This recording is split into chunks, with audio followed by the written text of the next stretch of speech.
దేశ సరిహద్దుల్లో ఉంటూ ప్రజల ప్రాణాలు కాపాడుతున్న సైనికులు చరిత్రకారులని ఒంగోలు శాసనసభ్యులు దామచల జనార్దన్ రావు కొనియాడారు. ఒంగోలులోని అంబేద్కర్ భవన్లో జరిగిన 54వ నేవీ దినోత్సవ వేడుకల్లో ఎమ్మెల్యే ముఖ్య అతిథిగా పాల్గొని ప్రసంగించారు.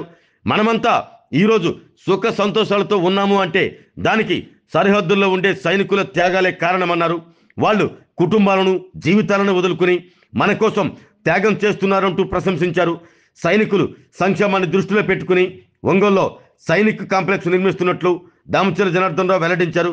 సైనిక్ స్తూపాన్ని ఏర్పాటు చేసిన తర్వాతే ఇలాంటి వేడుకల్లో పాల్గొంటానంటూ నేను ఇచ్చిన మాట ప్రకారం దక్షిణ బైపాస్ రోడ్లో స్థలాన్ని స్తూపాన్ని ఖరారు చేసిన తర్వాతనే వేడుకల్లో పాల్గొంటానంటూ చెప్పారు. ఒంగోలు నగరపాలక సంస్థ కమిషనర్ వెంకటేశ్వరరావు మాట్లాడుతూ సైనికుల త్యాగాలు వెలకట్టలేవని పేర్కొన్నారు. వారు దేశానికి అందిస్తున్న సేవలను ఆయన కొనియాడారు. ఇలాంటి వేడుకల్లో పాల్గొనడం అదృష్టంగా భావిస్తున్నట్లు తెలిపారు.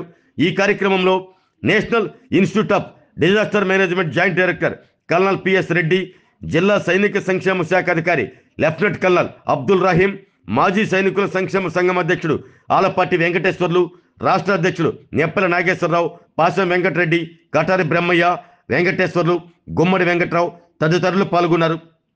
జాతీయ స్థాయిలో అవార్డు పొందిన నెప్పల నాగేశ్వరరావు దంపతులను ఎమ్మెల్యే దామచల సన్మానించారు. ఆర్మీలో సేవలు అందించి వ్యవసాయం చేస్తున్న చుండూరి శ్రీరామమూర్తి దంపతులు ఆయన మాతృమూర్తిని ఎమ్మెల్యే సన్మానించారు.